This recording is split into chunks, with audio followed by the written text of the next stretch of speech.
ఇగో ఇది నిన్న టోటల్ రాజకీయం మారిపోతుందేమో అన్నదానికి ఇది ప్రధానమైన వార్త. ముఖ్యమంత్రి ఉత్తమ్ కుమార్ రెడ్డి, నా నాలుకపై మచ్చలున్నాయి, రానున్న రోజుల్లో జరిగేది ఇదే. కోమటిరెడ్డి రాజగోపాల్ రెడ్డి సంచలన వ్యాఖ్యలు. కాంగ్రెస్ లో చర్చనీయాంశంగా MLA comments. Munugode MLA Komatireddy Rajagopal Reddy ఆసక్తికర వ్యాఖ్యలు చేశారు. ఫ్యూచర్ సీఎం ఉత్తమ్ కుమార్ రెడ్డి అంటూ పొగడ్తల వర్షం కురిపించారు. తన నాలుకపై మచ్చలున్నాయని, ఏందంటే అది అవుతున్న ఏదంటే అది అవుతుందంటూ ఆయన వ్యాఖ్యలు చర్చనీయాంశంగానే మారాయి.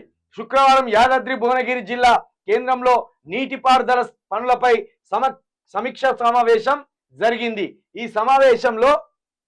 సమావేశంలో ఎమ్మెల్యే రాజగోపాల్ రెడ్డి మాట్లాడుతూ ముఖ్యమంత్రి అంటూ ఉత్తమ్ కుమార్ రెడ్డిని సంబోధించారు. వెంటనే తేరుకున్న ఆయన మంత్రి గారు అంటూ సరిదిద్దుకున్నారు. అయితే తన నాలుకపై మచ్చలున్నాయని, తను ఏదైనా అంటే అది అవుతుందని కామెంట్ చేశారు. భవిష్యత్తులో ఖచ్చితంగా ఉత్తమ్ సీఎం అవుతారని జోస్యం చెప్పడం రాజకీయ వర్గాలలో చర్చనీయాంశంగా మారింది.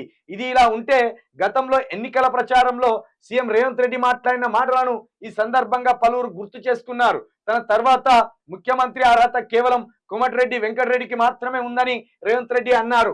తాజాగా కోమటిరెడ్డి వెంకటరెడ్డి సోదరుడు రాజగోపాల్ రెడ్డి మాత్రం ఉత్తమ్ కుమార్ రెడ్డి ముఖ్యమంత్రి అవుతాడంటూ వ్యాఖ్యానించడం కాంగ్రెస్ వర్గాలలో కాక పుట్టిస్తున్నది.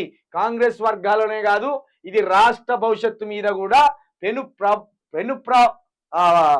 ప్రభావం చూపుతుంది. ఎందుకంటే ఈయన ఇప్పుడు ఏదో ఉన్నపలంగా అనుకోకుండా జారిన మాట ఏం కాదు. ఇది ఉత్తమ్ కుమార్ రెడ్డి, రాజగోపాల్ రెడ్డి ఇంకా కొందరు ఒక వర్గంగా ఉన్నారు. రేవంత్ రెడ్డి, అదేవిధంగా పొంగులేటి శ్రీనివాస్ రెడ్డి, వీళ్ళు ఒక వర్గంగా ఉన్నారు.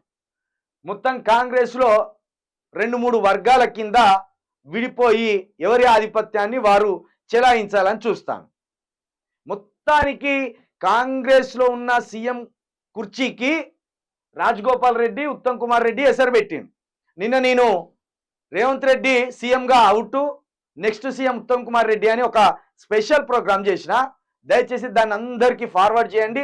దాంట్లో అనేక అంశాలను నేను ప్రస్తావనకు తీసుకొచ్చిన, దాదాపుగా చాలా దగ్గరగా ఉండే అంశాలను తీసుకొచ్చిన. అది చూడండి.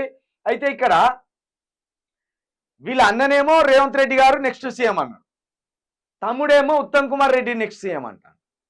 అంటే వీళ్ళిద్దరికీ రేవంత్ రెడ్డి అంటే పడతలేదు. రేవంత్ రెడ్డిని ఎప్పుడు దించేయాలని వీళ్ళు చూస్తున్నారు. ఆ క్రమంలోనే ఏదో యథాపలంగా అనేసిండు అని పేపర్ రాసిన ఎప్పటి నుండో, ఇప్పుడు కాదు ఎప్పటి నుండో రాజగోపాల్ రెడ్డికి రేవంత్ రెడ్డి అంటే ఈ సంబంధం కూడా పడది. ఆ క్రమంలోనే ఏమన్నాడు, ఆ క్రమంలోనే అప్పుడు ఏమన్నాడు, ఆ పొట్టుడత్త మేమెందుకుంటాం రా నాయన పార్టీలా, వాడత్త మేమేముంటాం రా, మేము ఎప్పటిలో కాంగ్రెసు, వానితోటి మనం నెగలేము, వానితోటి మేము ఉండము, ఇదే భాష మాట్లాడి తొక్కుతా అన్నాడు. నువ్వెంత, నీ పనులెంత, తొక్కుతా బిడ్డ అని రేవంత్ రెడ్డిని ఇదే రాజగోపాల్ రెడ్డి అన్నాడు. దాన్ని బలంగా మనసులో పెట్టుకొని రేవంత్ రెడ్డి ఏం చేసిండు, ఇద్దరు అన్నదమ్ములకు ఎలాంటి ప్రాధాన్యత లేని విధంగా వాళ్ళను ఒట్టిగానే ఉంచాలనుకున్నాడు. కానీ నల్గొండ రాజకీయం దృష్ట్యా అన్నం తీసుకొచ్చి కొంచెం మంత్రి పదవి ఇచ్చిండు. అది కూడా ఏమాత్రం ప్రాధాన్యత లేని సినిమాటోగ్రఫీ శాఖకి ఇచ్చిండు.